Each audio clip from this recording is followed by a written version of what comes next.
Salut à toutes et tous, j'espère que vous allez bien, en tout cas moi ça va très très bien.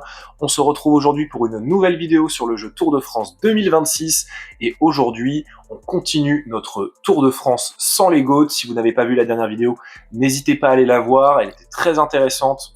C'est pas forcément passé exactement comme on le voulait, mais pour aujourd'hui, on a le contre-la-montre de montagne entre guillemets, donc entre Évian et Thonon-les-Bains, l'étape entre Chambéry et Voiron, la dernière étape de sprint, et puis l'étape entre Tarbes et le Tourmalet.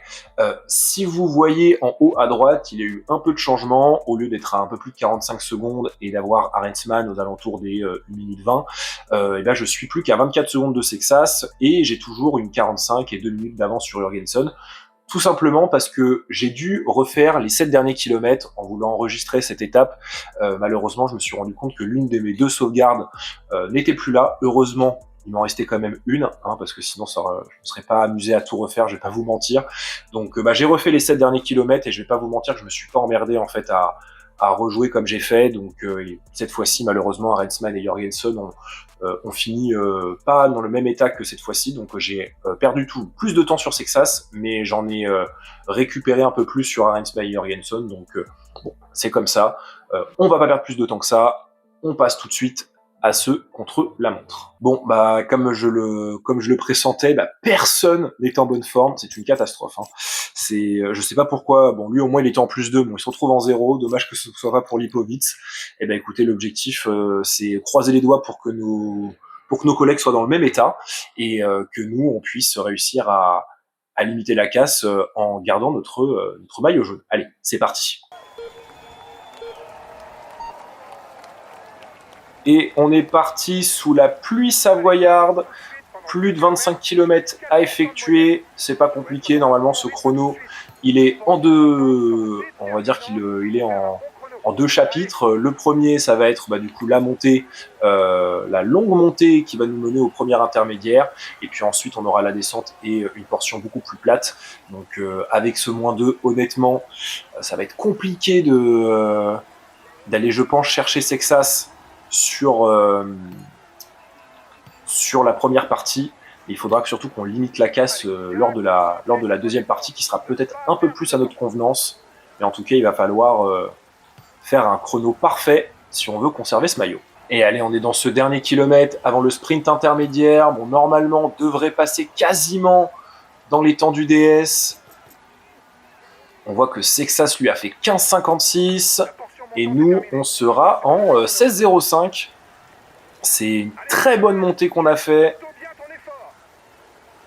On est à quoi? On est à moins de 10 secondes. Donc franchement, on fait un très bon chrono.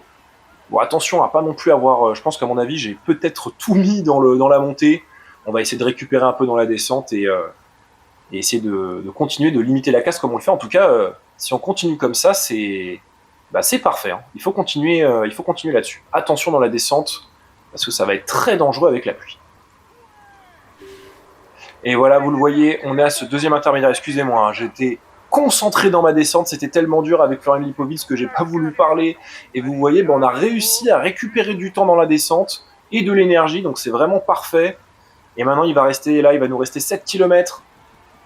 Et on voit, vous voyez, il y a Paul Sexas qui est devant nous. Donc franchement, ça veut dire qu'on a fait un excellent chrono, une excellente descente, et pourtant, je peux vous assurer que tous les virages n'étaient pas parfaits. Il y a eu un ou deux virages où j'ai perdu du temps parce que j'ai presque mis pied à terre. C'était un enfer. Sous la pluie, avec un mec qui a pas au moins B en descente, je peux vous assurer que c'est un enfer. C'est un véritable enfer, mais en tout cas, là, nous, on va arriver on est dans ces 5 derniers kilomètres, pardon, et il va falloir là continuer comme ça, mais en tout cas, c'est sûr qu'on ne va pas perdre de temps sur Paul Sexas. Il est juste devant nous, là, le Français. Ça veut dire qu'il est peut-être aussi, lui aussi, pas forcément en bonne forme. Donc ça, c'est nickel. En même temps, je l'avais dit, que la partie montante lui correspondait plus, mais que nous, on serait probablement plus à notre convenance par la suite. Et c'est exactement ça. Et on lui a repris un temps fou. Maintenant, il va falloir faire attention là dans ce dernier virage. Attention à pas tomber et à pas mettre pied à terre. Quitte à perdre un peu de temps, c'est pas grave, on s'en fiche. Et allez, on est à 2 km maintenant là de la fin là, de ce contre-la-montre. Franchement, je pense qu'on pouvait difficilement faire mieux. On aurait même presque pu aller plus vite dans la descente. Mais en tout cas, là, on est en train de faire un taf monstrueux et on va finir au sprint exactement comme Paul Sexas. Et en tout cas, on va écraser le temps du DS et on va reprendre un temps fou probablement à Paul Sexas et on finit en 33-15, pardon. Superbe chrono de notre part. Ah, franchement, on pouvait difficilement faire mieux avec un -2. J'ai pas vu le temps des autres, donc on va voir si on a gagné déjà dans un premier temps et voir combien de temps on a repris à notre dauphin. Il a su déjouer tous les pièges pour s'imposer aujourd'hui. Voici le vainqueur d'étape chronométré. Et les bains, donnons les mains. Florian Lipowitz. Il a su maîtriser ses adversaires pour s'imposer et lever les bras. Félicitations à lui pour cette performance. On peut dire que le tour se passe idéalement pour lui. Voici le maillot jaune de ce Tour de France. Florian Lipowitz. Il va pouvoir mettre ce maillot dans sa salle des trophées. Espérons pour lui qu'il en ajoute d'autres. Et victoire de Florian Lipowitz devant Timen Arensman et Jay Vine. Magnus Sheffield prend la 4e place devant Brandon Maluti. Et Paul Sexas prend la 6e place et on lui reprend quasiment une minute. Et bah, tout le retard qu'on a pris sur l'étape d'avant, il est effacé. Luc Plapp est 7e. Dani Martinez, très belle. En même temps, il était en 0. Mais en tout cas, très belle étape. 8e place avec Van Wilder en 9e place. Et c'est Jorgensen qui a pris 1 minute 21. Alors, pour vous donner un ordre d'idée, on est normalement, si je dis pas de bêtises, Arensman à 2 points de plus que Lipowitz. Jay Vine est meilleur que Lipowitz. Sexas a quasiment la même note que Lipowitz et McNulty est, je crois, au-dessus de Lipowitz. Donc, je ne comprends pas comment, avec un -2, j'ai réussi à mettre 6 secondes à Arensman qui était en forme de classique et à mettre 1 minute quasiment à Paul Sexas et plus d'1 minute 20 à Jorgensen. Bon, écoutez, comme je vous le dis, des fois, malheureusement, les chronos sont buggés, donc c'est pas grave, tant pis, on va dire qu'on a fait un chrono exceptionnel grâce à la pluie et que ça nous a permis de faire ces écarts. Et donc, du coup, ce qui fait qu'au classement général, on a 1 minute 20 d'avance sur Paul Sexas, quasiment 2 minutes sur Arensman et maintenant plus de 3 minutes 30 sur Jorgensen. Donc, à moins d'un cataclysme, on vient quasiment de valider le podium. Maintenant, il va rester 3 grosses étapes de montagne à gravir pour pouvoir sécuriser ça. Mais en tout cas, on est plutôt pas trop mal. On voit que Jane Lee a pris une place par rapport à Bernal et à Oscar Onley.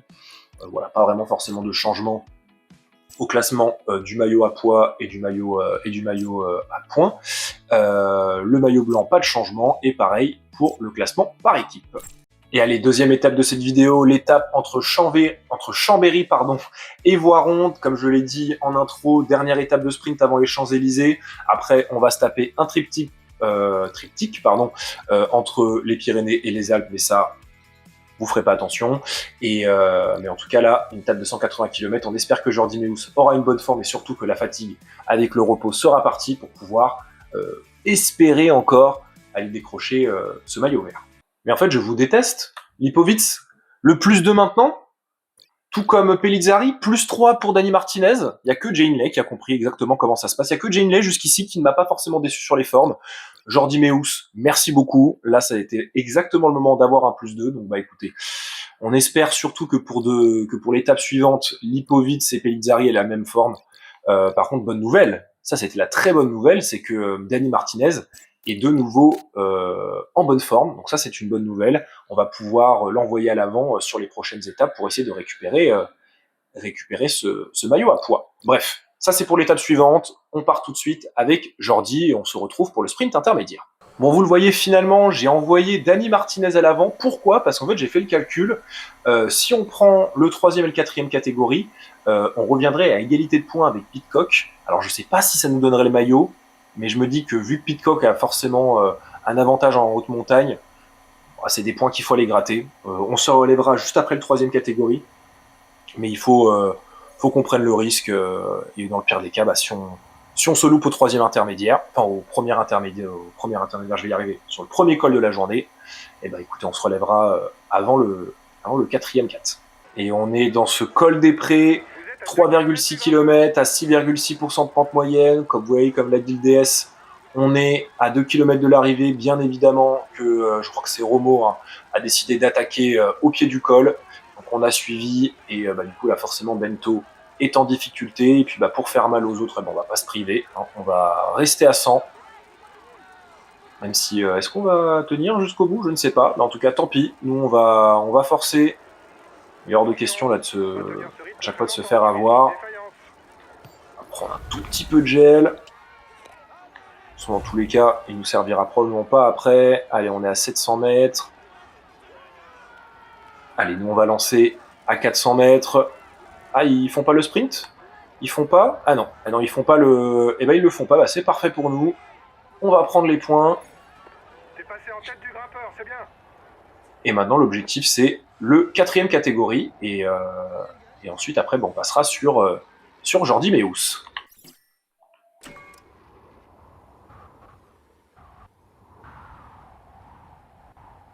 Et ben voilà, vous avez la preuve en image, hein, que je raconte pas des conneries. Je ne comprends pas comment c'est possible. Le mec, dans une descente où je demande au mec de simplement suivre, en plus il est même pas en ne pas relayer, hein, il est en relayer, aider, enfin collaborer avec les collègues à l'avant, et le mec se laisse distancer. J'ai pris 30 secondes en 5 km de descente. Enfin bref, voilà. Au moins, encore une fois, on va pas dire que qu'on raconte des conneries et qu'on abuse. C'est tout simplement un scandale, hein, d'avoir ce genre de choses encore sur le jeu, encore aujourd'hui. Bref. Allez, on se retrouve dans le deuxième col et le dernier de la journée. Et on est à moins de 2 km, hein, du sommet du col de Couze, qui vous voyez, hein, est plus un faux plat montant qu'autre chose. J'ai essayé de mettre une accélération pour essayer de les distancer, ça n'a pas fonctionné, donc bah écoutez, je vais essayer d'aller prendre ce point. J'espère qu'ils vont pas me le disputer. J'ai l'impression que non. Dans le doute, on va mettre une petite attaque, juste histoire de dire, allez, pour les spectateurs, et après, on va se relever. Voilà, j'espère que ça fait plaisir aux spectateurs au bord de la route. Et puis bah voilà, on vient de prendre ce petit point. Alors je pense, vu que le DS ne l'a pas dit, mais à mon avis, je pense qu'on ne sera pas... on n'a pas récupéré le maillot, mais au moins on revient à égalité. Et donc maintenant, bah, on va rejoindre Jordi Meus et on se rejoint directement au sprint intermédiaire. Et on va arriver à ce sprint intermédiaire. Et forcément, il n'y a que Pedersen et moi-même qui sommes intéressés par ce sprint. Même si avec 60 points d'écart, ça semble quasiment impossible, hein, mais il suffit d'une fois. En plus, là, on est en +2, donc à tout moment, ça peut le faire. Il va pas falloir lâcher la roue, là, comme on vient de le faire. Allez, c'est parti. Essayer de rattraper là notre retard là sur Mats Pedersen, mais malheureusement, ouais, on a pris déjà une longueur d'avance et on va pas le rattraper. En plus, en faux plat descendant, et bah ça commence déjà mal. On perd donc, on perd 2 points, 62 points de retard. Et bah là maintenant, il faut espérer remporter l'étape et espérer que Pedersen se plante, en sachant que c'est une étape qui est plus ou moins faite pour lui. Ça s'annonce encore une fois compliqué, mais bon, on va pas désespérer. Direction les 5 derniers kilomètres. Et vous voyez, on est dans ces 5 derniers kilomètres. Toute notre équipe est là. Ça m'inquiète plus qu'autre chose, hein, mais bon, on va laisser, cette fois-ci, on va laisser le train de sprint. Hein, on va essayer de voir si ça nous fait quelque chose d'intéressant. Alors par contre, Dani Martinez, c'était pas vraiment nécessaire de rester. J'aurais dû te demander de t'arrêter avant. Essayer d'être vers le maximum de force pour demain. Et nous là, on est bien là. On est avec Jay Hindley, on a Van Poppel, on a Van Dyke. On est bien amené. Attention quand même, il ne faudra pas partir trop vite, hein, parce qu'on a déjà plus forcément une barre à 100%. Allez, ça va être bientôt parti. Attention. Allez, on est dans ce dernier kilomètre. Allez, ça va être parti. Avec Jordi Meus. Allez, nous, on n'attend pas. On lance sur le côté droit de la route. Allez, on prend l'intérieur. Est-ce qu'on va réussir à tenir? Et ce sera une victoire. Victoire de Jordi Meus. Et je crois que notre ami Pedersen est pas loin du top 5. Bon, en tout cas, on a fait le maximum. On a fait ce qu'on devait faire. La victoire d'étape assez largement. Je sais que normalement, je crois que cette étape est quand même assez facile à gagner avec les virages, mais bon, écoutez, on va pas s'en plaindre.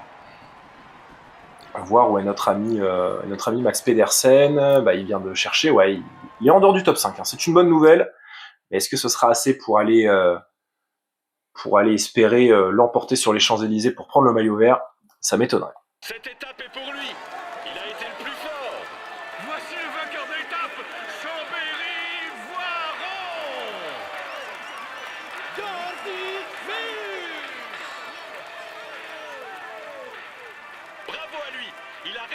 manœuvré parfaitement pour aller chercher cette victoire. Il peut savourer cet instant. Et victoire de Jordi Meeus devant Paul Magnier et Binyam Girmay. Dorian Godon prend la 4e place devant Lamperti et Pedersen. Brennan prend la 7e place devant Matthews et Max Canter. Et c'est Milan Fretin qui prend la 10e position. Vous le voyez, il y a seulement Brett pour la Lotto qui a abandonné. Alors d'ailleurs, je ne sais pas pourquoi, mais ils ont décidé, je m'en suis rendu compte tout à l'heure, mais en fait, ils ont mis les maillots Vuelta pour la Lotto et la Lotto et Uno X. Je sais pas pourquoi, mais bon, c'est pas grave, on s'en fiche, hein, voilà, c'est pas le premier bug. Au classement général, pas de changement. Par contre, pour le maillot vert, bah, vous voyez, on n'est plus qu'à 26 points de Pedersen, donc en soi, on n'est pas si loin. On est largement à plus d'une victoire. Bah, je vais vous montrer par exemple par rapport à là combien de points on a pris par rapport à lui sur une étape comme ça. On prend 24 points. Donc bah, si on arrive à gérer le sprint intermédiaire sur les Champs-Élysées et qu'on remporte l'étape, il y a peut-être un monde où on peut aller récupérer le maillot vert sur la dernière étape, mais ça me semble quand même très compliqué. Et allez, dernière étape de cette vidéo, l'étape entre Tarbes et le Tourmalet. Étape, c'est pour bien préparer les jambes avant les 2 étapes qui vont suivre de l'Alpe d'Huez. Donc l'objectif, c'est d'espérer que notre collègue Lipovitz ait le même +2 que la veille pour espérer tenir le jeune Paul Sexas et même Arendsman qui n'est pas si loin derrière. Quand je vous ai dit que la vie elle est méchante, la vie elle est méchante. Jane Lay qui me déçoit pas. Dani Martinez, qui me déçoit pas, qui va aller à l'avant pour le maillot. Mais par contre, Lipovitz qui est en 0. C'est comme ça. Malheureusement, des fois, le jeu aime bien jouer avec nous, en plus du reste. Donc, bah, c'est pas grave. On va partir déjà avec Dani Martinez pour aller prendre les 2 premiers points, les 2 premiers cols de la journée. Et pourquoi pas aller prendre le première catégorie avant de passer sur Florian Lipovitz. Et allez, on est déjà dans cette première côte de la journée. La côte de Miramontes, 1,5 km à 6,9% de pente moyenne. Avec le +3, ça va peut-être nous permettre d'essayer de lutter contre Pidcock. On a quand même une très belle échappée, hein. Je vais vous montrer juste après le sprint. Allez, c'est parti avec Dani Martinez. Est-ce qu'on n'a pas lancé un petit peu trop tôt? Et non, c'est bon, c'est parfait, on passe. Et comme le dit le DS, eh ben, écoutez, on passe en tête pour un petit point, et vous voyez la belle échappée. On a Romain Grégoire, Storer, on a du Bernal, Johan Essen, on a Heutebrooks. Ah, franchement, on a du très très beau monde. Bon, d'ailleurs, ça me permet de voir qu'avec Johan Essen, alors oui, c'est que le maillot dans les écrans comme ça qui montre le maillot de la Vuelta, mais ils ont toujours bien leur maillot du Tour, donc pas de souci à se faire. On va se rejoindre maintenant tout de suite dans le 2e col de la journée. Et allez, on est dans ce col de l'Abamal, même type de côte que la première.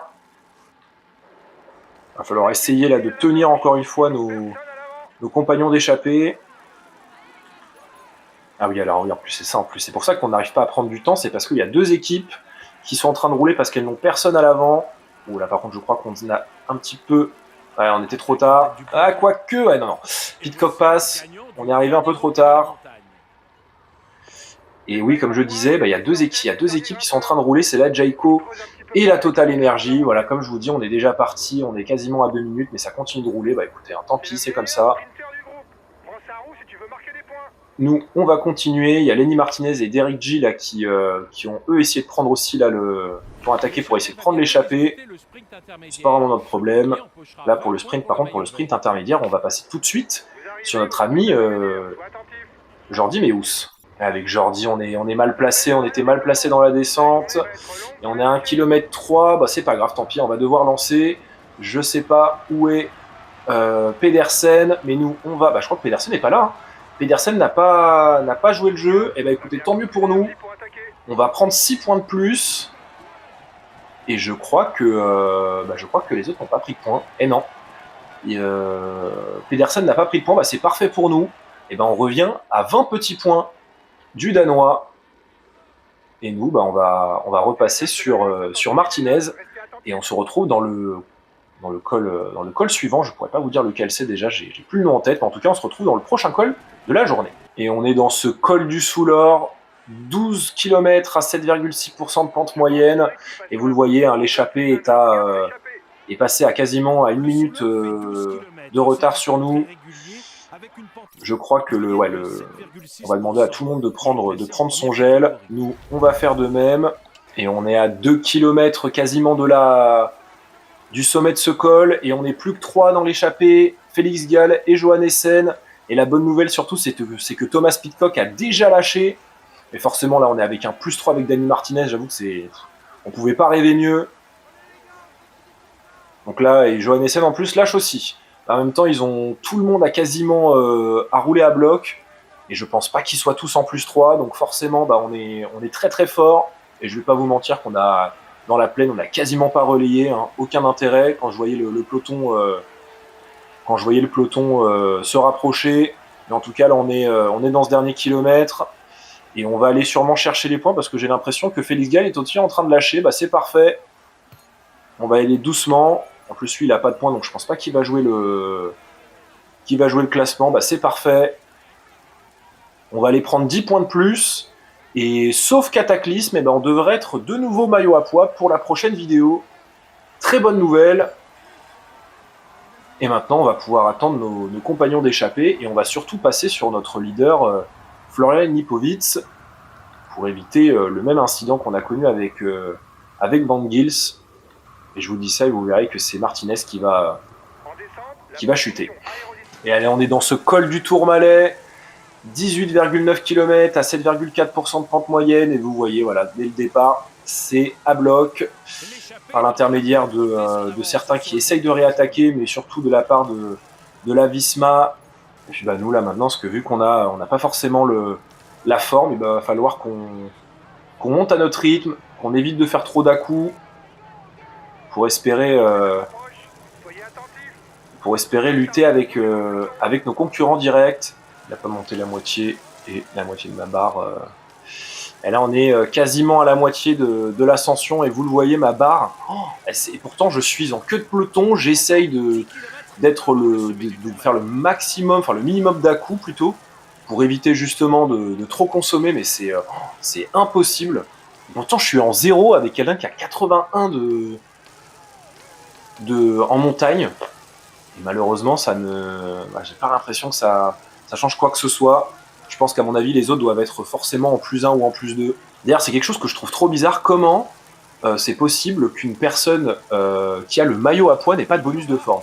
Quand je vois que même Martinez a un bonus de forme parce qu'il est toujours le leader il est toujours leader à la combativité. Je comprends pas pourquoi moi j'ai pas de bonus. Écoutez, hein, c'est pas grave, de toute façon on va devoir faire 100. On en profite pour remonter, mais en tout cas ouais, c'est un peu bizarre, mais là avec le 0, nous est en train de nous tuer.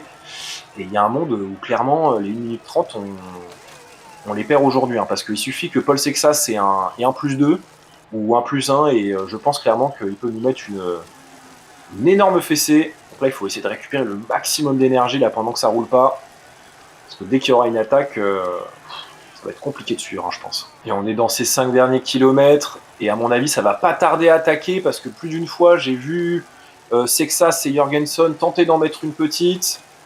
Je pense qu'à mon avis ça va pas tarder à être déclenché. Nous on a tout intérêt à ce que ce soit le plus tard possible, on va pas se mentir. Vu la taille de la barre, on a réussi à s'en sortir, mais alors je peux vous assurer que c'est vraiment en étant... là je peux pas simuler, hein, parce que je peux vous assurer que si je simule, je perds toute ma barre, je pense, en 1 km. Mais par contre, il va falloir espérer que demain, pour les prochaines étapes, on puisse avoir enfin un bonus autre que sur une étape de plaine, parce que là, sinon, on va jamais y arriver. Et attention, et ouais, la première attaque, l'attaque de Paul Sexas sur le côté gauche de la route. On n'a pas le choix, il va falloir qu'on suive dans un premier temps. On ne pourra pas suivre toutes les attaques, mais on va suivre la première. Et on est parti à 5. On est parti à 5 avec Almeida et Félix Gall. Ah mais voilà, il va attaquer comme ça en boucle, je pense. Et on va pas avoir le choix. Parce que si on veut conserver le maillot, il reste encore 2 km. Hein, donc attention à pas non plus se mettre dans le rouge. Et là forcément, et là heureusement, il va falloir... J'espère qu'ils vont arrêter d'attaquer comme ça, surtout Sexas, parce que sinon on va pas réussir à tenir. J'ai vu Jorgensen qui a baissé la tête, hein. Jorgensen a baissé la tête. Et Sexas qui retourne. Ah ouais, j'ai vu, Jorgensen ne peut pas y aller. À 1 km 3 et Paul Sexas va s'envoler. Même Albeidanu ne peut pas nous suivre non plus. Et bah nous là, il va falloir qu'on laisse filer encore une fois Paul Sexas. On va pas avoir le choix. Faut pas se mettre en fringale. Il reste encore 2 étapes de montagne. Là maintenant l'objectif c'est de limiter la casse sur le français. Allez, il nous reste 500 mètres. Il reste 500 mètres et ouais, Paul Sexas lui finit à bloc. Il finit à bloc cette étape. Et nous, là, on va finir, je pense, à une trentaine de secondes avec les bonifications. Et en tout cas, victoire de Paul Sexas. Et nous, on vient... Ah, j'ai gratté un petit peu la barrière, mais on finit à une vingtaine de secondes. Donc, je pense qu'avec les bonifs, on sera quasiment à 30 secondes. Donc, on va récupérer, enfin, en tout cas, Sexas va récupérer du temps. Mais on limite la casse même avec ce 0.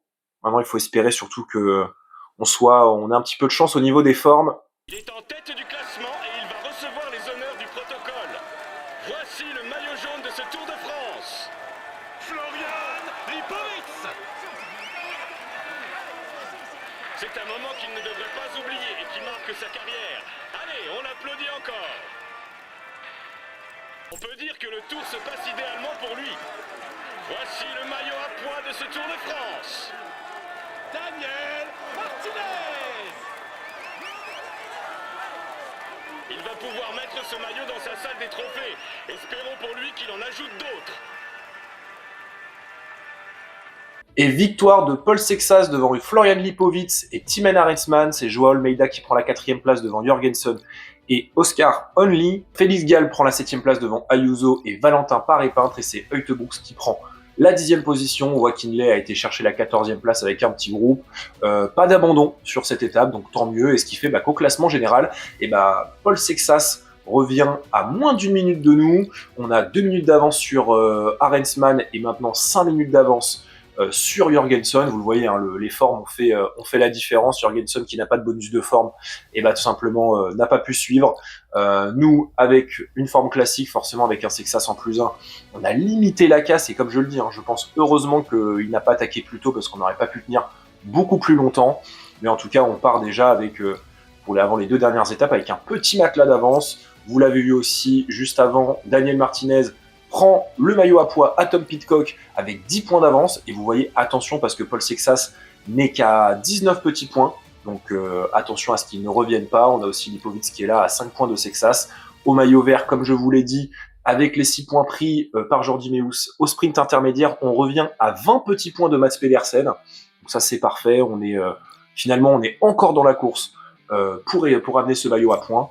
Et sinon, pour le reste, pas de changement. Sexas toujours maillot blanc et l'année de compagnie Ineos toujours meilleure équipe. Et voilà, c'est tout pour cette vidéo. J'espère qu'elle vous aura plu. En tout cas, clairement, on a fait une très très belle étape. Victoire sur le contre-la-montre, victoire sur le sprint, et on vient chercher une 2e place en limitant la casse sur le Tourmalet. La prochaine vidéo sera la dernière, l'étape entre le Gap et l'Alpe d'Huez, et la 2e étape entre le Bourdoisan et l'Alpe d'Huez. 2 grosses étapes de montagne, suivies ensuite de l'arrivée sur les Champs-Élysées. Je vais y arriver. Donc normalement, elle devrait sortir normalement dimanche ou lundi. Et puis comme ça, on laissera place probablement à une nouvelle série, en plus de la série Vuelta, qui sortira d'ailleurs, le premier épisode sortira dès demain. Normalement, je vais essayer de sortir l'épisode soit le matin, soit sinon entre midi et 2. Tout dépendra de comment avance mon montage et le tournage. Mais en tout cas, voilà. Vous êtes au courant. Il nous reste un épisode de cette série, et ensuite on partira sur une autre. En tout cas, trêve de blabla. Si cet épisode vous a plu, n'hésitez pas à liker et à partager cette vidéo, à mettre un petit commentaire.